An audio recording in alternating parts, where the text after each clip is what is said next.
يا أمي بدي أتزوج، بس بدي وحدة منو بيس تمها إلا أمها.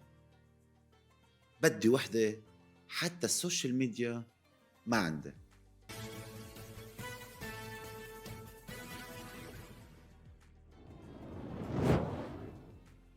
اليوم رح نحكي عن موضوع كتير ناس ما بتحب تسمعه، بس للصراحة لازم ينحكى. رح احكي أنا وياكم عن الاستشراف الجنسي، عن الانفصام اللي صرنا نعيشه بهالزمن، عن شي صرنا نحلله لنفسنا ونحرمه على غيرنا، وكأنه نحن بميزانين، واحد إلنا وواحد لغيرنا. ولحتى ما نجمل حاحكيلكم قصة شاب من الشباب، شاب بيقضي عمره عم يصاحب، عم يلعب، عم يضحك، عم يكسر قلوب 10 بنات مع بعض بالجملة، 20 50، بس هو بالنسبة له ما شايف مشكلة.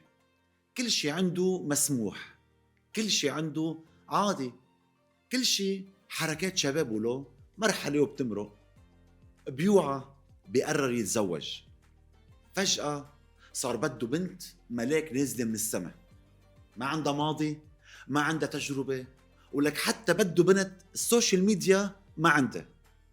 هون بتقولوا لي كيف هيك؟ أنا حقلكم كيف هيك. هون الشاب بيكون وصل لمرحلة الانفصام والتناقض. ليش؟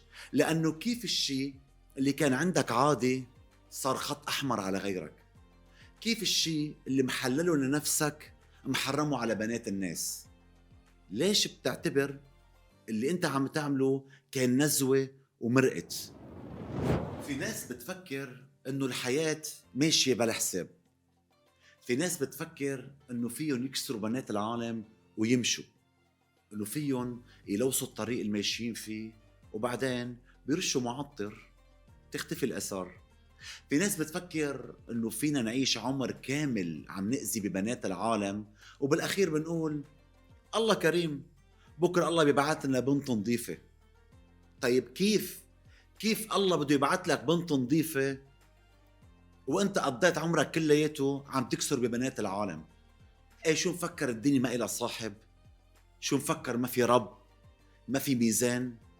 بلا في لأنه تعودنا نحن بالحياة انه مثل ما بتزرع بتحصد، واللي بتزرعه اليوم رح تحصده بكرة. وحياتك رح تحصده ببيتك، بولادك، بعلاقتك. اللي عاش عمره يا صديقي عم يكذب ما يستغرب إذا الله بعت له بنت تكذب عليه. اللي عاش عمره عم يستهين بكرامة غيره ما يستغرب إذا انهان، ماشي طبيعي. اللي عاش عمره عم يلعب ببنات العالم ما يستغرب إذا الله بعت له بنت تلعب عليه.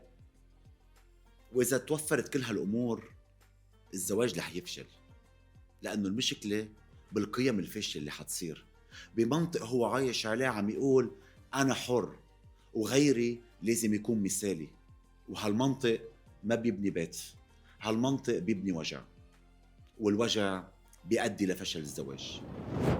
بنهاية على الحلقة يا صديقي رح أقول لك أنه في الله، والله هو العدل، والعدل ما أنك تطلب شيء أنت ما بتقدم مثله. خليك صادق، خليك نظيف من جوا. والنظافة مش شرط يكون عندك ماضي أبيض، النظافة يكون عندك ضمير. واللي بده بنت محترمة لازم يكون رجل محترم قبل. بتمنى تكون وصلت رسالتي. هذا البرنامج برعاية تورابيكا، المذاق الحقيقي للقهوة. وهلأ إجا وقت سؤال حلقتنا لليوم. السؤال هو: كم سنة ناموا أهل الكهف؟